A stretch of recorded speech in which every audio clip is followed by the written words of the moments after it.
Douglas Bickford, 21, or 10 March 21. I was an abused child. Why do I abuse myself? Many of us have been abused emotionally. Too many of us have been abused physically or sexually.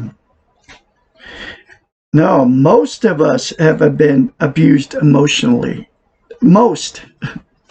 That's a pretty, I'm talking about most people on the planet, folks. That's what this book is saying. Too many of us have been abused physically or sexually. We may think that because we have been abused by others, we would go out of our way not to abuse ourselves. In actuality, just the opposite occurs.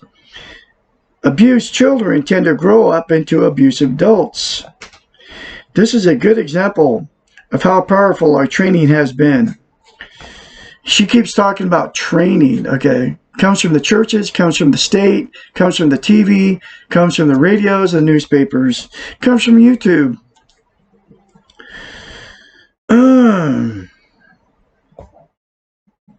And they've done a darn good job of it. We've been taught not to value ourselves and not to take care of our own needs. We are good students of our early training, and we tend to follow the script, a script that has been written for us. So they did it to us on purpose, folks. This script dictates that we are not worthy. And I'm talking about, when I say they, talking about the government, and I'm talking about all the media outlets. This script dictates that we are not worthy of being treated well, that we are bad and need to be punished. Our early abuse robs us of our basic integrity. Wow, they're calling it our early abuse. We've been abused, okay? Our early abuse robs us of our basic integrity and awareness of our innate goodness. It teaches us that we have a terrible dark side that we must be afraid of. Abuse teaches us not to trust ourselves, that we do not deserve to be safe and secure and loved. It kills our spirit and stops our risk-taking tendencies. We learn to repress our own feelings, to manipulate others to get our needs met. Abuse is a terrible teacher. The abusive script, wow, she's even calling it a script, folks, is a lose-lose situation and produces a vicious and dangerous cycle. That teacher can be overruled and the script can be discarded.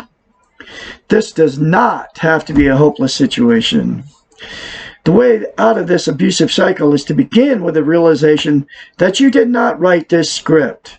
And you do not have to live it. You are not responsible for your early training, and it is not your fault that you were abused. It's not any of our faults. You did not deserve it. You could not control it. You are completely blameless. No matter how difficult a child you may have been, you did not merit being abused. No one does. There is no question about who was wrong. The person who abused you is wrong. Translation is the TV, the churches, the abusers, the talking heads on YouTube, the talking heads on television. They're abusing you. They abused all of us. And then the perpetrator, whoever the abuser is, that acts out on all the abuse that he or she took, takes it out on their children or whatever. No matter how difficult a child you've been, you did not merit being abused. No one does. There can be no question about who is wrong. The person who abused you is wrong, completely. You must accept that you were a victim, that you have nothing to be ashamed of or to hide.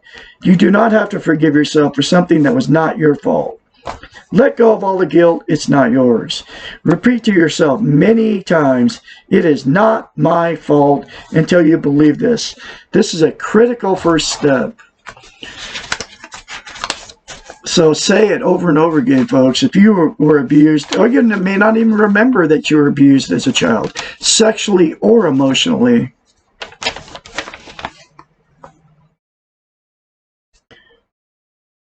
Oh man, this is powerful.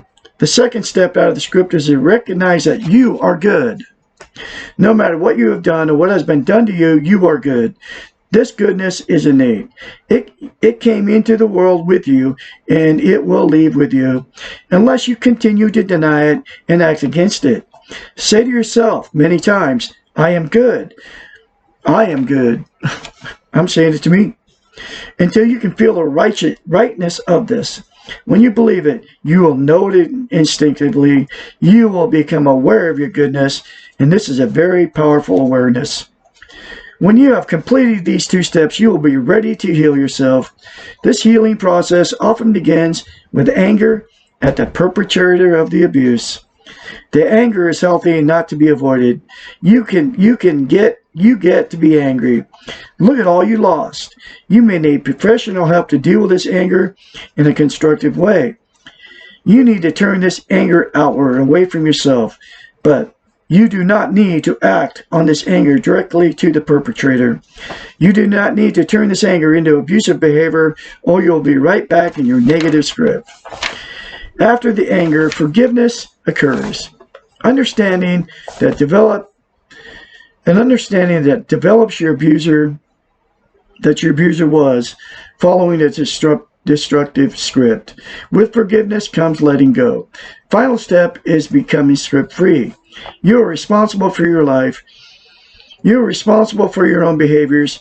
If you continue to abuse yourself or others, it is not your fault, because you know you have other choices. Up to now, you may have been caught in a pattern that was not of your making. Now you know differently, and you are free to make your own choices. There is no good reason, however, ever to abuse yourself. There is no need ever to punish yourself or be destructive. You can love yourself, accept your dark side, forgive yourself for mistakes, let go of your painful past, and get on with the business of living to the best of your abilities. If you continue to hate yourself and behave in destructive ways, recognize now that your choice, that is your choice, and not the result of faulty training. Your inner child is now your victim. This child deserves to be loved, deserves to be treated well, deserves to be safe and secure. You're the only one who can compensate for the past. What better purpose do you have for your life? Question mark. And that's another chapter out of The Portable Therapist. Get the book, folks. Read it. Please subscribe. Send my videos. Very important stuff. You all have a great day out there.